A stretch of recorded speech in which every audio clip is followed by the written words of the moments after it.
Today, CleanWave, the green recovery economy. My guest today is Eric Pasi, the author of a new book that's coming out in October called CleanWave. Eric is the Chief Development Officer for Impact Power Solutions, a solar developer in the Twin Cities, Minnesota.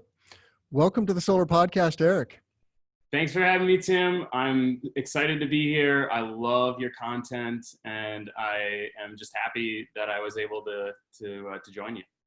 I still remember the day we met at O'Hare when you were coming into Chicago to start or continue your networking. I don't know how far along you were then in, I guess that was 2017 when we were just, launching into this wave of growth that we're experiencing here in Illinois.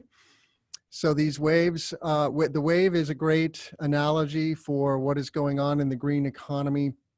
And now the green recovery is going to be instrumental for that recovery because it is such a great opportunity. I love in the intro, how you say the climate crisis is our greatest threat as a species, but it is also our greatest opportunity. And I completely agree with that. Tell us about the ideation of the book and who are you writing for? Absolutely. The book came about originally as a grouping of resources that I pulled together for people that would reach out to me. I've been in the industry since 2007, and starting maybe 5 to 8 years ago, I'd get outreach from people that were either friends or friends of friends that were interested in learning more about clean energy, learning more about solar, what I did within the industry, and what opportunities might exist. So I started pulling together a list of resources that would be helpful for them. And I knew that I am one person, but there are likely, yourself included, many others in the industry that field the same types of questions. And I saw that as a kind of a gap, really. And then what flipped the switch probably a year or two ago, I was feeling like I really need to give back. What I do in clean energy every day, I'm so passionate about it. I'm so lucky to be doing what it is that I do. And I also realized that in order for us to really affect climate change at the scale and speed that is needed, we're gonna have to have a lot of more folks join you and I, Tim, in this journey. And so that, and I am a kind of a glutton for punishment. So I started compiling this book. I interspersed the resources that I pulled together with interviews from folks like Jigger Shaw and Nico Johnson and Jake Rosemarin and many others, just giving advice in their own words to people and prospective job seekers. So the book is really about the past, present, and future of clean technology and how somebody that's interested in joining the industry can find an entry point. So the last year and a half was spent kind of, like after hours, and I had just had a baby. She's about 20 months, and that's about when I started pulling this together so that it's a good timestamp. So the book it's been a really fun process. It's also been, a real challenge. And as you can imagine, over the last year, we've, even just the last 8 months, we've experienced some significant shifts as a worldwide.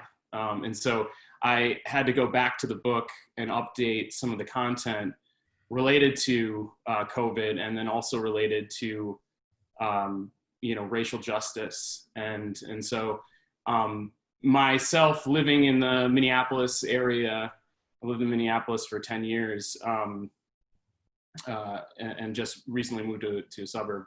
But being at the epicenter of the murder of George Floyd, certainly sparked a lot of conversations about what we can do to improve the gap between people that have clean energy and have access and those that don't. So Yes. that's important for me to cover as well. So the whole everything baked together, you know, is about a 20-month process to get this to where it is. And the book comes out on October 18th.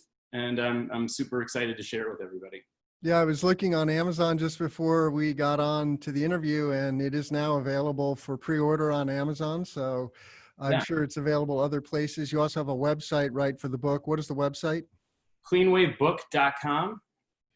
And so digital pre-sales have started. The physical book order, Amazon does it weird. I'm not sure why, but won't be available until October 18th, basically the launch day. Sure. And I do want to spend a little time talking about environmental justice. I have a lifelong background in environmental justice indirectly. My father is an EJ activist, and he ran an organization called Environmental Research Foundation that published scientific information for lay people who are dealing with the bads that society dumps on poor people and people of color, like power plants, coal burning power plants, like landfills, like oil refineries. These assets are differentially burdening people that are least prepared actually to handle those burdens. And but that's, you know, it's an amazing example of how our culture is still very stratified. The fact that we have this expression, people of color, for example, is you know, I look forward to the day when we're just people. Yep. But the reality is that we as a country here in the United States very much need to wrestle with this and transcend the current state of affairs. Certainly the plight of people of all walks of life and backgrounds has changed over time and improved in some cases, but we have a long way to go. So I really appreciated that about, you know, you bringing that to bear, your own personal experiences as a Pacific Islander. You're half Pacific Islander and half Anglo-American, right? Yeah. Yeah, it's been interesting, you know, like, you know, being half Polynesian and living in the Midwest. Not a lot of us out here for I guess maybe somewhat obvious reasons. It's very cold, but yeah, it's been an interesting experience for sure. So let's make that connection though between the environmental problems that we have, like air pollution that kills, you know, upwards of 6 million people a year in the world, and the opportunity that we're facing now with the clean energy transformation. You know, our health and well-being is directly tied to our environment. Yeah. And that includes the built environment, and it includes the social environment. And you're addressing all of those things in this book, and they're so integral. Yeah. What do you say to young people who see the kind of crazy world that we're in here in 2020, who are, on the one hand, we all have to make a living. We all have to find a career, a vocation, a calling. And on the other hand, we have to deal with the realities around us and get along with one another and not ignore the challenges and real problems that we have in society. Yep. Yeah. So I think, you know, I give a lot of background into, the book starts out by painting the picture, right, of what's happening right now. And, you know, I could continue to update the book, right? You know, right now, California is dealing with a gender reveal fire. And, you know, that's one instance of, you know, one area of the world feeling the impacts of climate change. And so for young people and people that are mid-career, which the book certainly, you know, is meant to speak to them as well. is really talking about finding that passion, right? That drives you. And I know you, Tim, have a ton of passion, and I love, the way that you communicate with this podcast and in other mediums. It clearly comes out.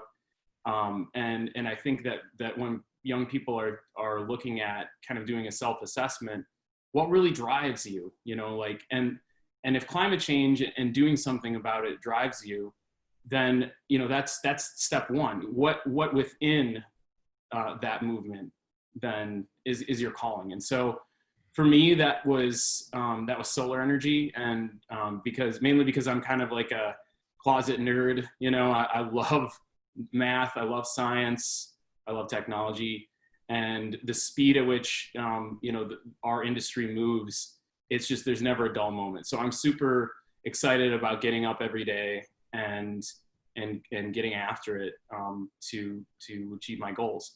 You mentioned myself being half Polynesian, half Anglo-American. Really, it was what brought that passion home for me. I visited my father's homeland, Tonga. So he immigrated to the United States in the late 70s. And so I was able to visit Tonga in his hometown. And there, you can really feel like it's raw beauty, right? There's not a Starbucks in town. There's no McDonald's. This is just, it's nature. It's very pure. And what stuck out to me is that the city, Nuku'alofa, is only about 10 feet above sea level.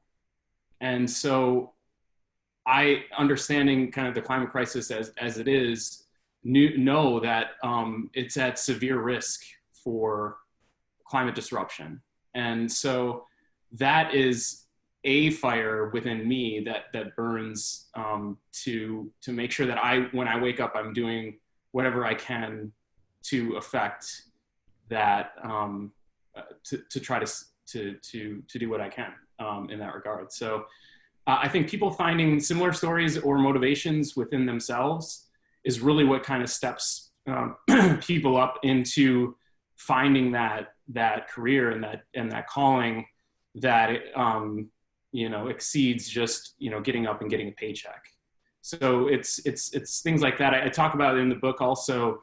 I had an interview with Evan Hines, who's a founder of climatebase.com, which is a job or career resource for people that are interested. You go there and there are a ton of job postings. It kind of accumulates all the green focused jobs that are available.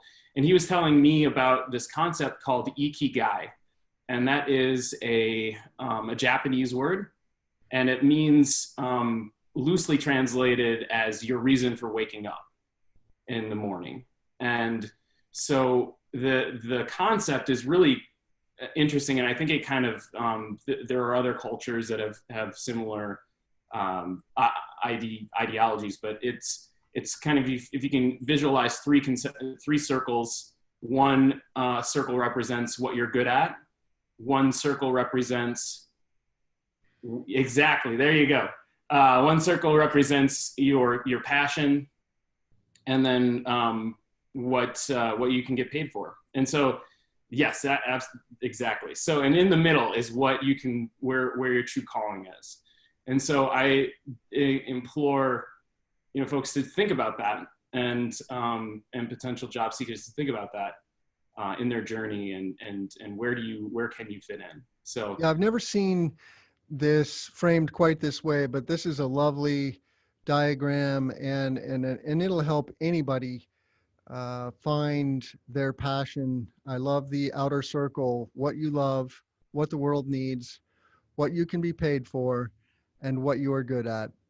That's the bottom line, finding the intersection of those four things. And honestly, Eric, if more people spent more time as young people trying to figure that out, and less time worrying about social media and girlfriends and boyfriends and the drama going on in their life, I think we'd have a much happier world. I think a lot of people get stuck because they just meander. They kind of wander into careers, or they follow a career that perhaps a degree sends them on. You know, I myself am an example of that. I studied ecology as an undergrad. I went on to get a master's degree in botany and forest ecology, and those were passions of mine. But I wasn't thinking about the connection to the economy. What can I do to get, you know, what does the world need, and how am I going to get paid for that? And that really uh, caused me to stumble, quite honestly, in my career. And it wasn't a major setback.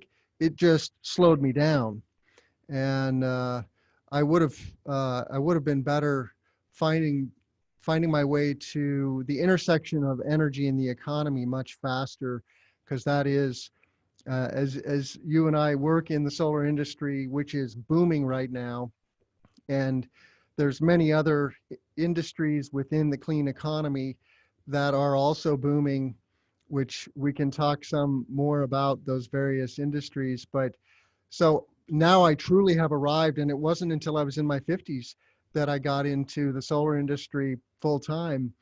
And so it's still a wonderful life, and I have, 10 to 20 years left of good run, and I'm excited to be hard charging at growing the industry. So let me turn off the screen share if I can figure that out. Eric, tell us a little more about this for yourself. How did you, I get it that you visited Tonga and made that connection to sea level rise, and you know those Pacific islands and island nations around the world are truly the canaries in the coal mine. They are in jeopardy and are going to be completely disrupted. I saw in the news today that Charlotte, North Carolina, is suing the fossil fuel industries because of flooding damage that is occurring in the city now due to climate change.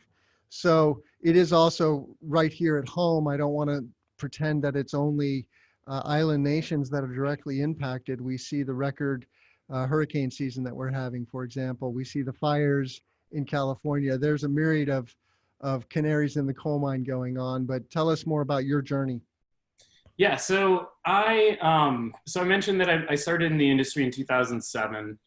It was right around that time that I graduated college in the fall of 2006, and so at that time I was kind of a struggling musician,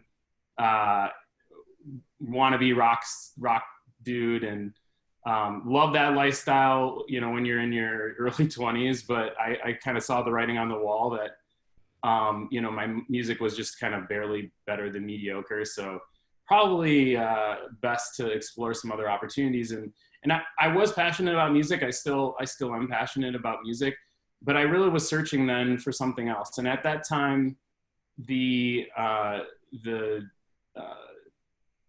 documentary An Inconvenient Truth had just come out, and I kind of was apolitical and didn't really care much about what was happening in U.S. politics, but I really gravitated toward the message and the science, and it was pretty stark to me that if we continue on this path, that my generation, my children's generation, future children at that time, would be severely impacted, and really inherit a world that is worse off than previous generations. And so that immediately spoke to me. I started researching different sectors within clean energy. I knew that what I wanted to do was get involved at its very core, like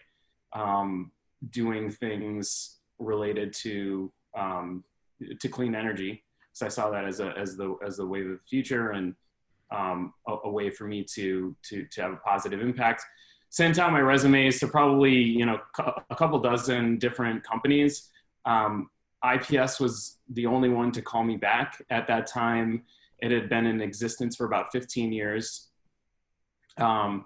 And so I went in, I had an interview we were in the basement of this old warehouse. Air quality was terrible. Probably the Black Plague or something down there. And, but for some reason I was like, you know what, this feels like home, the mentality, there was an excitement that was happening in the company. And even then, right, like we were so small. That company was at the company at the time was maybe only 7 employees, and but there was a lot of life to what we were doing, and I think we had a very positive mindset. And so I joined in 2007 on sales. Sales is something that I absolutely hated the idea of doing. It's just, to me, it was reminiscent of, the old sleazy, old school sleazy car salesman person. That mentality for me has changed, at least, today, but morphed from that sales role into today, chief development officer. We've grown the company revenues, even since as recent as 2015 by nearly 20-fold, 2,000%.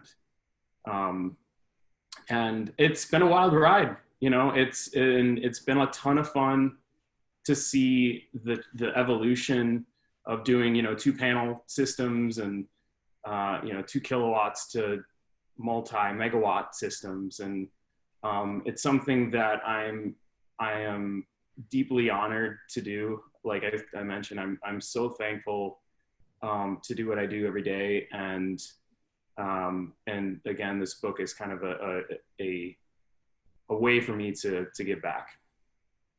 It's such a good feeling to get up in the morning and know that your work is going to make a difference in the world, and to be passionate for the way that you earn a living. I consider it a tremendous gift to have found my calling, and it's not easy. I'm not suggesting that, but if you, and I'm going to share the screen again here in a second, if you're looking for a career or just out of school, this book called CleanWave will give you so much information about different opportunities, different segments of the industry. You and I work in the solar industry, but this is a encyclopedic tour, I would say, of many of the clean tech and energy transition opportunities. And we need this because it's not easy to know all these things. We have a very limited purview as people in the world, and we're largely influenced by our families of origin, and then our circle of friends, and then where we go to school and what we study. And there's a lot of blind spots. We don't know what we don't know. So finding these beacons of light is essential. And I would just so strongly encourage anybody who's casting about, for whatever reason, for new and different opportunities, or to go deeper into an existing opportunity, seek out these resources like CleanWave, and also network. You mentioned sales. I myself am a salesman, and I see sales as relationship building. And yes, at the end of the day, there is a transaction and there is a product that gets installed on a facility that becomes part of the built environment, the infrastructure. And so there's many angles. There's also math involved, and communication and engineering. And I'm somebody who's infinitely curious, and I love technology and seeing technology come to life. And the amazing thing is that we've arrived, technologically as a species. We have all of the technology we need to completely make the clean energy transition by 2035. And, many states have set goals of achieving that by 2040 or 2050. But now there's good, solid evidence coming out of places like Berkeley University, the 2035 report. I've talked a little bit about that on the show. I interviewed one of the authors. There's such credible evidence that we truly can afford. It's actually going to save us money from a consumer perspective to transition to wind, solar, and storage, right? Mhm. And so it's just a win-win. And in the meanwhile, it's also going to create hundreds of thousands of new careers for young people and career changers. And then I'm going to bring up the table of contents here just to Yeah. highlight some of the segments of the economy that you talk about. And I learned a lot. I'm somebody who's been interested in sustainability my whole professional life, but there's a lot to chew on here. And so talk a little bit though about the green economy and Yeah. what are the different angles for people to grab onto? Yeah. So in doing research for the book, I was shocked to learn that there are already 3 million U.S. jobs in clean energy. And of course, the definition of clean energy is a little bit amorphous. And as you can probably imagine, I mean, there's a lot of there's just a lot to it. A ton of folks work in energy efficiency, for example, and that's a field that it's not as sexy as some of the other, wind and solar, but it absolutely has a massive impact in our in the energy infrastructure. And so I learned a lot about these different segments. We're obviously steeped, you and I, Tim, in solar energy. I learned a lot about ocean and wave technology, which is improving. And there are a lot of what I would call pilot projects that have started out there. So I talk about there are 3 kind of main sources for ocean technology. I talk a lot about battery technology as well. That is, the advent of the battery is here, and we're seeing it basically revolutionize not only energy, which it's on its way, but transportation. It's going to allow the electrification of a lot of our everyday lives. And so it's a disruptor where we're going to need a lot of jobs to find applications and refine those applications into things that we can use. So it goes over basically, all sectors. Hydrogen, talks about biomass, which is not necessarily defined as clean energy. We talk about all sorts of different things related to technology. And then the subsequent chapter after that talks about the actual roles that are available to prospective job seekers within clean energy that are kind of specific. So wind turbine technician, battery engineer, solar developer, all sorts of different careers. And ones that also exist, kind of within the kind of mainstream economy. So kind of like green architecture, for instance, and other roles. And then the book morphs from there to talk a bit about, some of the pitfalls that we've felt within clean energy. There are a lot of kind of trite stories and examples now that people, kind of the contrarians, like to trot out there. And I think it's important to give a level-headed view of what issues that we've run into in the past. And so talk a bit about that. And in our industry, panel recycling is kind of at the forefront now of, what are we going to do as we electrify and solarize the world. We got to improve our processes around the end of life for solar panels. And from that vantage point, it goes into how do you actually get involved, and what are the best ways in which you can kind of relationship build or network your way into the industry. And what I think a lot of people would respond to or appreciate is that we are a relatively young industry, in that we haven't been around for a long time. So the ladder needed to get from kind of the ground level to leadership roles and beyond is actually pretty short. So it's an exciting way that if you are engaged and you have talent and you have drive, that you can really move quickly up the career chain. And so the book talks a little bit about that and entrepreneurialism, and of course in that kind of, once we get back to that section of the book, a lot of stories about from existing leaders in their own words. And so after that, book kind of wraps up in talking a little bit about what happens after you've gone through that interview, you've got the job, now what? And talking about hustle, and talking about giving back, and talking about making sure that you're taking care of yourself.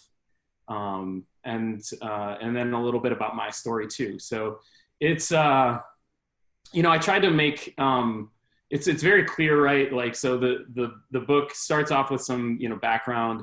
It gets into some more engaging topics. Really, if you have a great understanding of the technology, or you're going to be super hyper focused on getting that job in wind energy, you can kind of really pay more attention to the latter half of the book. Or there's something in it for, I think, everybody, no matter kind of what level that you're at, to take something away from the book. And really what I'm hopeful for is that in interviews like this, for folks that are already in the industry and feel like, hey, I got this nailed down, if you do field those questions from people, if you do have a mentee, I guess I think that's how you say it, but somebody that you're helping to foster their growth, the book is certainly a good resource for those folks. And would love the recommendation to give a recommendation to people to pick it up. And yeah, I want to shine a light on something in particular in the last few minutes we have together today, and we can have a follow-on conversation or two about this. I'd love to bring you on to a segment I've started called the Clean Power Hour with John Weaver in Massachusetts, and we could talk more about how people can find their way into the industry, because as you said early in the interview, we need hundreds of thousands of people to get into energy efficiency, clean energy, electrification of transportation. But let's talk about some specific ways that steps that people can take. You mentioned in the book, for example, your state Renewable Energy Association. Like here in Illinois, we have the Illinois Solar Energy Association. That is how I got into the solar industry. I started networking with ICEA back in 2008. Mm-hmm. And then it took me a while to really dive in full time. But again, I met Brian Haug, who is the president of Continental Energy Solutions, at a annual meeting of ICEA. And we got to chatting, and then I created a job for myself here at Continental, developing projects and selling projects. So what can young people or career changers do to really zero in on some relationships? Because it's those relationships that are really going to be nodes, and then keys to other relationships, and then eventually they're going to open doors. Yeah, you mentioned your state SEIA chapter, so solar energy or renewable energy chapter. I think that is a fantastic place to start. Volunteer, reach out to the leadership or executive director of those organizations. Let them know that you're engaged. Make sure that you are engaged. And when there are networking opportunities, obviously today it's a lot different than it will be in the future. But those in-person networking opportunities, showcasing the passion that I mentioned earlier. So once you found that passion, really exuding that, when you talk with people, because I think when you meet someone and you start to learn more about their story and you're being authentic, people are going to want to help you. And although they might not be the best person to help you, they're going to know somebody. And so that's exactly right. In the book, there are a couple of examples. Jake Rosemarin, who was the founder of the Eco Branded, which was successfully acquired. They're a publicity company. Mentioned that he had somebody that reached out to him and was super passionate about working. It did at that time. It didn't necessarily. There wasn't necessarily a fit. But when that person learned more about what Jake was really interested in, which was the intersection of solar or renewable energy and blockchain, the guy that he was talking to had written basically a white paper on it, solicited Jake to learn more about it, and now he found a job with another person within Jake's sphere. And there are other examples in the book too, similar stories of just hustling. You know, like when you really have your eyes set on something and doing something, you know, it shouldn't just be you know, something topical, right? I mean, I think you can't just go to one meeting and then expect like, hey, you know, I'm going to be finding a job. You need to get to know people. You need to start to, what you mentioned, relationship build. And what's going to happen from there is that people are going to want to help you, as I mentioned. And so sending your resume into the dark, you know, cloud of the internet and expecting something good to happen is not a recipe for success. And it absolutely takes more than that. And so the book kind of goes over, you know, some of those things.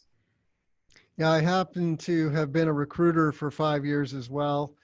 And my best career advice is network your way into your next job or career. Don't just send random emails because that is no way to distinguish yourself. And it's that direct connection. Even over the phone, you can make many, many connections with people and get them on your team, so to speak, and just focus on building the network. It may not be the first 3 connections that you make, but those 3 connections will lead to 6 other connections, will lead to 12 other connections. And soon you have hundreds of teammates that you didn't have before. Yep. And opportunities will arise. And then be explicit. If you set a goal and you wake up every day going, today I'm going to grow my network, I'm going to grow a network in the clean economy, it will grow. If you water it and give it light, it will grow. And you will definitely find a way. And there's so much opportunity. I tell my kids, you have 50 years of pure growth in the energy industry. And energy is just one piece, right? We've got green building, electrification of transportation. The food web is going to be completely transformed by technology as well to decarbonize it. Everything in our built environment, soup to nuts, is going to be transformed by the clean economy. And you just need to find something that interests you and then go for it. Absolutely. Well, unfortunately, I have to run, but I really appreciate you coming on the show, Eric. Congratulations for writing a wonderful book. I will say this is my new favorite clean tech book. My other favorite is a book called Clean Disruption. So for anybody interested in technology and innovation, Clean Disruption by Tony Seba is another wonderful read. And he also has many YouTube videos. So hopefully this will build your library, Eric, of YouTube videos about CleanWave. So yep. Thank you so much for doing this and for coming on the show. Yeah, absolutely. And one last quick plug, cleanwave.com. I also have one of the chapters, chapter 8, is available for free download at cleanwavebook.com/foundation. as in building a foundation. So thank you so much, Tim, for having me on. It was a joy.